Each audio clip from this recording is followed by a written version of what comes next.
ቴዲ አፍሮ የኢትዮጵያ የሙዚቃ ንጉስ ብቻ ሳይሆን የተቃርኖዎች ማዕከል ሆኗል። በቅርቡ ባወጣውና በሚሊዮኖች ልብ ውስጥ በቀባው ሙዚቃው ሳቢያ ከባድ ማዕበል ተነስቶበታል። በአንድ በኩል በሚሊዮን የሚቆጠሩ አድናቂዎች የልባችንን ተነፈስክልን በሚል አክብሮታቸውን ሲገልጹለት፣ በሌላ በኩል ግን የመንግስት ደጋፊዎች፣ ባለስልጣናት አልፎ ተርፎም የፕሮቴስታንት እምነት ፓስተሮች የትችት ናዳ አውርደውበታል። የኦሮምኛ ድምፃውያን በተቃውሞ ዜማና በቃለ መጠይቅ አደባባይ ሲወጡ፣ በመንግስት በኩል የቅርብ ሰዎቹ ታስረው የሙዚቃ መሳሪያዎቹ ተወስደውና ስቱዲዮ ተገዶ ሲፈተሽ፣ ይህ ሁሉ ግፊት ቴዲን ወደ አደባባይ እንዲወጣና እንዲከራከር የሚገፋፋ ነገር ነበር። ይሁን እንጂ ቴዲ አፍሮ በዚህ ሁሉ ማዕበል ውስጥ ሆኖ ዝምታ መርጧል። አንዲትም ቃል አልተነፈሰም። ለትችቶች ምላሽ አልሰጠም። ለክሶች ማብራሪያ አልሰጠም። ይህ ዝምታ ለብዙዎች እንቆቅልሽ ቢሆንም በስነ ልቦና ሳይንስ ግን ታላቅ ጥበብና ኃይል ነው።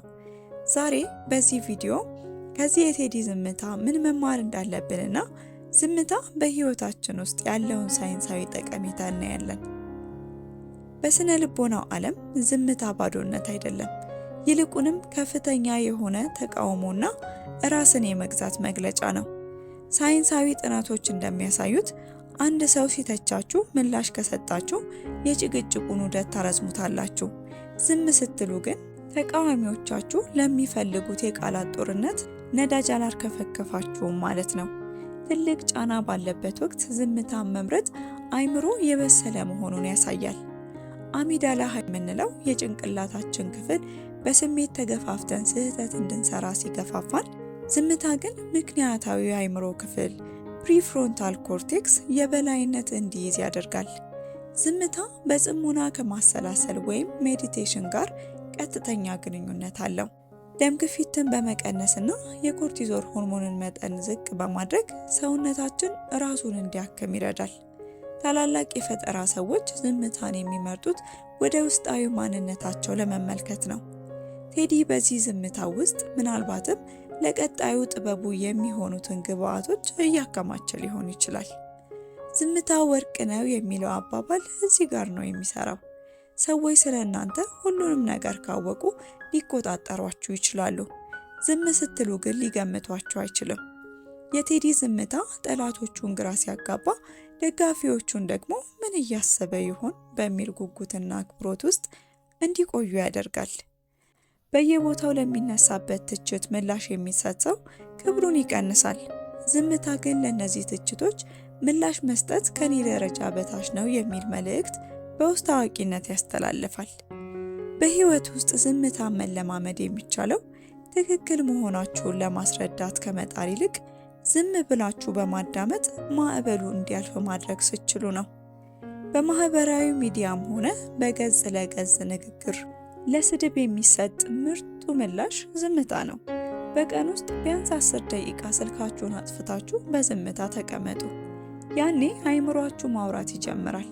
ሚስጥርን መጠበቅ ወይም የግል ጉዳይን ለሰው አለማጋራት በብዙዎች ዘንድ እንደ መገለል ወይም እንደ መደበቅ ቢታይም፣ በሳይኮሎጂው ዓለም ግን ለግል ስብዕና ግንባታና ለሰው ሰላም ትልቅ ጠቀሜታ አለው። ሰዎች ሚስጥራቸውን በልባቸው መያዛቸው በህይወቴ ላይ ሙሉ ቁጥጥር አለኝ የሚል የስነ ልቦና ጥንካሬን ይሰጣቸዋል። ሰዎች መረጃ ሲያገኙ ያንን መረጃ ተጠቅመው የመፍረድ ዝንባሌ ያላቸው። ሚስጥርን አለመናገር ካልተፈለገ ትችትና ካልተገቡ ምክሮች ራሳችንን እንድንጠብቅ ይረዳናል። በተለይ ገና ያልተሳኩ እቅዶችን ወይም የውስጥ ድክመቶች ሲሆኑ በሰዎች ንግግር ተስፋ እንዳንቆርጥ የጥበቃ ጋሻ ይሆነናል። ሚስጥርን የመያዝ ችሎታ ራስን የመግዛት ውጤት ነው። ስሜታዊ በምንሆንበት ጊዜ ወይም በደስታ ጊዜ ሁሉንም ነገር የመናገር ፍላጎትን መቆጣጠር ስነ ልቦናዊ ብስለትን ይጠይቃል። ይህ ደግሞ በሌሎች የህይወት ዘርፎች ላይም ጽናት እንዲኖረን ያደርገናል። በማህበራዊ ግንኙነት ውስጥ ሁሉንም ነገር በግልጽ የሚያወራ ሰው በቀላሉ የሚገመት ይሆናል። ጥቂት ሚስጥራዊነት ያለው ሰው ግን በሰዎች ዘንድ የሚሰጠው ግምትና አክብሮት ከፍ ያለ ነው። ሰዎች ስለ እናንተ ሁሉንም ነገር በማያውቁበት ጊዜ ለእናንተ ያላቸው ጥንቃቄና አክብሮት ይጨምራል። ሁሉንም ነገር ለሁሉም ሰው አለመናገር በሰዎች ላይ ያለንን እምነት እንድንመዝን ይረዳናል። ሚስጥራችንን የምናካፍላቸውን ጥቂት ሰዎች በጥንቃቄ ስንመርጥ የምንፈጥረው ትስስር ጥልቅና እውነተኛ ይሆናል። ለሁሉ ዝግ ከመሆን ይልቅ ለጥቂቶች ብቻ ክፍት መሆን ጤናማ ማህበራዊ ኑሮን ይፈጥራል።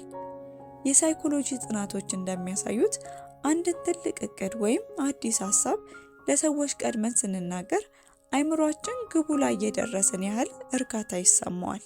ይህ ደግሞ ለስራው የሚያስፈልገንን ተነሳሽነት ይቀንሰዋል። ሚስጥሩን በውስጣችን አምቀን ስንይዘው ግን ያ ጉልበት ወደ ስራ እንዲቀየር ያደርጋል።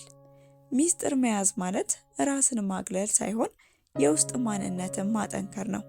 ይህም ለሰው ልጅ የአይምሮ ጤና፣ ለክብሩና ለስኬቱ ወሳኝ የሆነ የጥበብ መንገድ ነው እና በአጠቃላይ ስንመለከተው የቴዲ አፍሮ ዝምታ ሽንፈት አይደለም፣ ይልቁንም ትልቅ ድል ነው።